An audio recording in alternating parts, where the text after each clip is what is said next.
नमस्कार। आज सुनिए मुंशी प्रेमचंद की लिखी कहानी प्रेम का स्वप्न। मनुष्य का हृदय अभिलाषाओं का क्रीड़ा स्थल और कामनाओं का आवास है। कोई समय वह था जबकि माधवी माता के अंक में खेलती थी। उस समय हृदय अभिलाषा और चेष्टाहीन था, किंतु जब मिट्टी के घरौंदे बनाने लगी उस समय मन में यह इच्छा उत्पन्न हुई कि मैं भी अपनी गुड़िया का विवाह करूंगी। सब लड़कियां अपनी गुड़ियां ब्याह रही हैं, क्या मेरी गुड़ियां कुंवारी रहेंगी?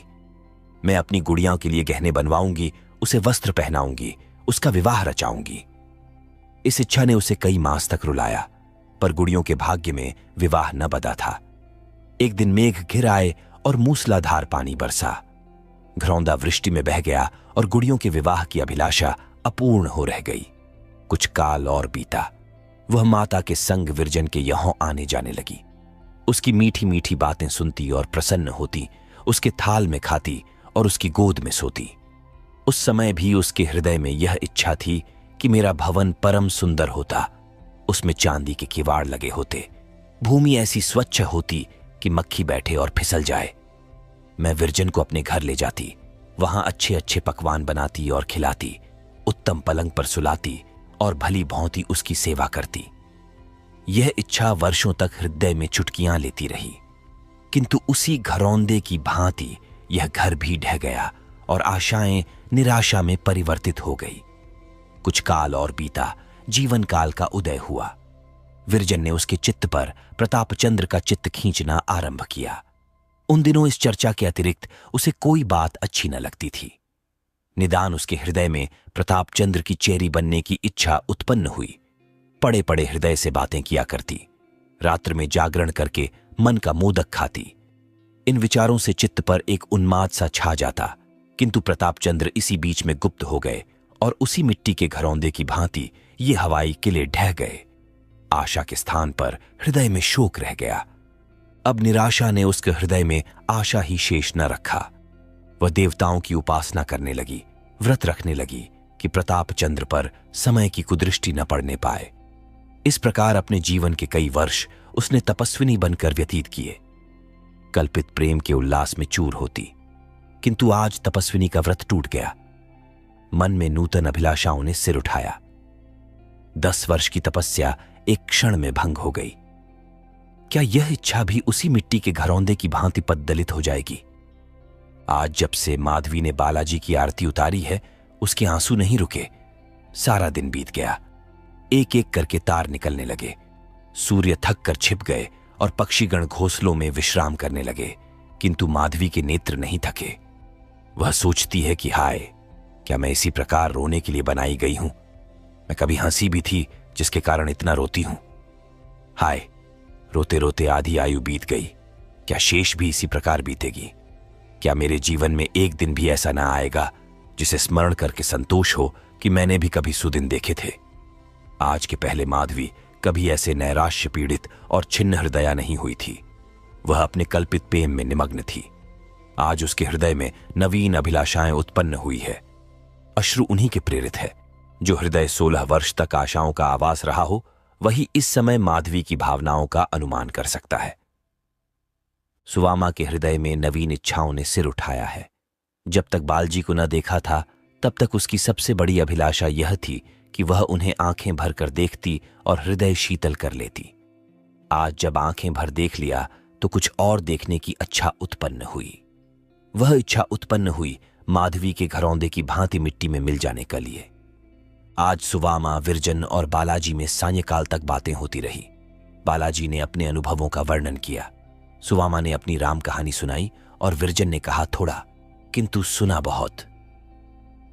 मुंशी संजीवन लाल के सन्यास का समाचार पाकर दोनों रोईं। जब दीपक जलने का समय आ पहुंचा तो बालाजी गंगा की ओर संध्या करने चले और सुवामा भोजन बनाने बैठी। आज बहुत दिनों के पश्चात सुवामा मन लगाकर भोजन बना रही थी। दोनों बात करने लगीं। सुवामा बेटी, मेरी यह हार्दिक अभिलाषा थी कि मेरा लड़का संसार में प्रतिष्ठित हो और ईश्वर ने मेरी लालसा पूरी कर दी। प्रताप ने पिता और कुल का नाम उज्जवल कर दिया। आज जब प्रातःकाल मेरे स्वामी जी की जय सुनाई जा रही थी तो मेरा हृदय उमड़ उमड़ आया था। मैं केवल इतना चाहती हूं कि वे यह वैराग्य त्याग दें, देश का उपकार करने से मैं उन्हें नहीं राखती। मैंने तो देवी जी से यही वरदान मांगा था, परंतु उन्हें सन्यासी के वेश में देखकर मेरा हृदय विदीर्ण हुआ जाता है। विरजन सुवामा का अभिप्राय समझ गई। बोली, चाची, यह बात तो मेरे चित्त में पहले ही से जमी हुई है। अवसर पाते ही अवश्य छेड़ूंगी। सुवामा, अवसर तो कदाचित ही मिले, इसका कौन ठिकान। अभी जी में आए, कहीं चल दें। सुनती हूं सोटा हाथ में लिए अकेले वनों में घूमते हैं। मुझसे अब बेचारी माधवी की दशा नहीं देखी जाती। उसे देखती हूं तो जैसे कोई मेरे हृदय को मसोसने लगता है। मैंने बहुतेरी स्त्रियां देखीं और अनेक का वृत्तांत पुस्तकों में पढ़ा, किंतु ऐसा प्रेम कहीं नहीं देखा। बेचारी ने आधी आयु रो रो कर काट दी और कभी मुख न मैला किया। मैंने कभी उसे रोते नहीं देखा, परंतु रोने वाले नेत्र और हंसने वाले मुख छिपे नहीं रहते। मुझे ऐसी ही पुत्रवधू की लालसा थी, सो भी ईश्वर ने पूर्ण कर दी। तुमसे सत्य कहती हूं, मैं उसे पुत्रवधू समझती हूं, आज से नहीं, वर्षों से। व्रजरानी आज उसे सारे दिन रोते ही बीता। बहुत उदास दिखाई देती है। सुवामा, तो आज ही इसकी चर्चा छेड़ो। ऐसा न हो कि कल किसी और प्रस्थान कर दे तो फिर एक युग प्रतीक्षा करनी पड़े। व्रजरानी, सोचकर चर्चा करने को तो मैं करूं, किंतु माधवी स्वयं जिस उत्तमता के साथ यह कार्य कर सकती है, कोई दूसरा नहीं कर सकता। सुवामा, वह बेचारी मुख से क्या कहेगी। व्रजरानी, उसके नेत्र सारी कथा कह देंगे। सुवामा, लल्लू अपने मन में क्या कहेंगे। व्रजरानी, कहेंगे क्या? यह तुम्हारा भ्रम है जो तुम उसे कुंवारी समझ रही हो। वह प्रताप चंद्र की पत्नी बन चुकी। ईश्वर के यहां उसका विवाह उनसे हो चुका। यदि ऐसा न होता तो क्या जगत में पुरुष न थे। माधवी जैसी स्त्री को कौन नेत्रों में न स्थान देगा। उसने अपना आधा यौवन व्यर्थ रो रो कर बिताया है। उसने आज तक ध्यान में भी किसी अन्य पुरुष को स्थान नहीं दिया। 12 वर्ष से तपस्विनी का जीवन व्यतीत कर रही है। वह पलंग पर नहीं सोई, कोई रंगीन वस्त्र नहीं पहना, केश तक नहीं गूंथाए। क्या इन व्यवहारों से नहीं सिद्ध होता कि माधवी का विवाह हो चुका। हृदय का मिलाप सच्चा विवाह है। सिंदूर का टीका, ग्रंथि बंधन और भांवर, ये सब संसार के ढकोसले हैं। सुवामा, अच्छा, जैसा उचित समझो करो। मैं केवल जग हंसाई से डरती हूं। रात को 9 बजे थे। आकाश पर तारे छिटके हुए थे। माधवी वाटिका में अकेली किंतु अति दूर है। क्या कोई वहां तक पहुंच सकता है? क्या मेरी आशाएं भी उन्हीं नक्षत्रों की भांति है? इतने में विरजन ने उसका हाथ पकड़कर हिलाया। माधवी चौंक पड़ी। विरजन अंधेरे में बैठी क्या कर रही है? माधवी, कुछ नहीं तो तारों को देख रही हूं। वे कैसे सुहावने लगते हैं किंतु मिल नहीं सकते। विरजन के कलेजे में बरछी सी लग गई। धीरज धरकर बोली, यह तारे गिनने का समय नहीं है। जिस अतिथि के लिए आज भोर से ही फूली नहीं समाती थी, क्या इसी प्रकार उसकी अतिथि सेवा करेगी? माधवी, मैं ऐसे अतिथि की सेवा के योग्य कब हूं? विरजन, अच्छा, यहां से उठो तो मैं अतिथि सेवा की रीति बताऊं। दोनों भीतर आईं। सुवामा भोजन बना चुकी थी। बालाजी को माता के हाथ की रसोई बहुत दिनों में प्राप्त हुई। उन्होंने बड़े प्रेम से भोजन किया। सुवामा खिलाती जाती थी और रोती जाती थी। बालाजी खा पी कर लेटे तो विरजन ने माधवी से कहा, अब यहां कोने में मुख बांधकर क्यों बैठी हो? माधवी, कुछ दो तो खा के सो रहूं, अब यही जी चाहता है। विरजन, माधवी, ऐसी निराश न हो। क्या इतने दिनों का व्रत एक दिन में भंग कर देगी? माधवी उठी, परंतु उसका मन बैठा जाता था। जैसे मेघों की काली काली घटाएं उठती है और ऐसा प्रतीत होता है कि अब जल थल एक हो जाएगा, परंतु अचानक पछुआ वायु चलने के कारण सारी घटा काई की भांति फट जाती है। उसी प्रकार इस समय माधवी की गति हो रही है। वह शुभ दिन देखने की लालसा उसके मन में बहुत दिनों से थी। कभी वह दिन भी आएगा जबकि मैं उसके दर्शन पाऊंगी और उनकी अमृत वाणी से श्रवण तृप्त करूंगी। इस दिन के लिए उसने मान्याएं कैसी मानी थी। इस दिन के ध्यान से ही उसका हृदय कैसा खिला उठता था। आज भोर ही से माधवी बहुत प्रसन्न थी। उसने बड़े उत्साह से फूलों का हार गूंथा था। सैकड़ों कांटे हाथ में चुभा लिए, उन्मत्त की भांति गिरगिर पड़ती थी। यह सब हर्ष और उमंग इसीलिए तो था कि आज वह शुभ दिन आ गया। आज वह दिन आ गया जिसकी ओर चिरकाल से आंखें लगी हुई थीं। वह समय भी अब स्मरण नहीं, जब यह अभिलाषा मन में नहीं, जब यह अभिलाषा मन में न रही हो। परंतु इस समय माधवी के हृदय की वह गाते नहीं है। आनंद की भी सीमा होती है। कदाचित वह माधवी के आनंद की सीमा थी जब वह वाटिका में झूम झूम कर फूलों से आंचल भर रही थी। जिसने कभी सुख का स्वाद ही न चखा हो, उसके लिए इतना ही आनंद बहुत है। वह बेचारी इससे अधिक आनंद का भार नहीं संभाल सकती। जिन अधरों पर कभी हंसी आती ही नहीं, उनकी मुस्कान ही हंसी है। तुम ऐसों से अधिक हंसी की आशा क्यों करते हो?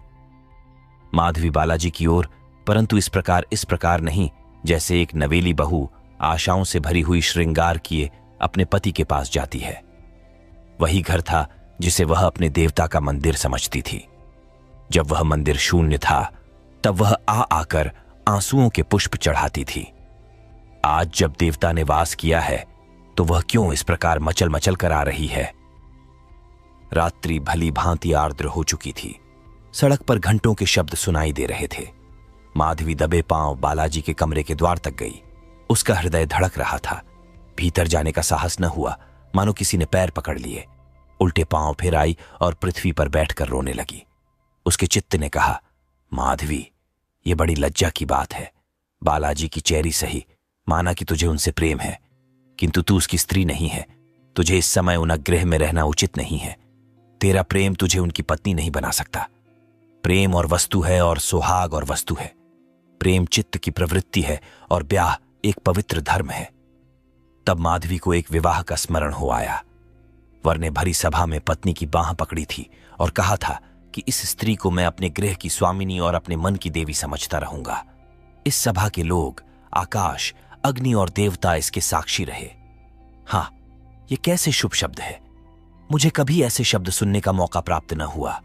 मैं न अग्नि को अपना साक्षी बना सकती हूं, न देवताओं को और न आकाश ही को, परंतु है अग्नि, है आकाश के तारों और हे देवलोकवासियों, तुम साक्षी रहना कि माधवी ने बालाजी की पवित्र मूर्ति को हृदय में स्थान दिया, किंतु किसी निकृष्ट विचार को हृदय में न आने दिया।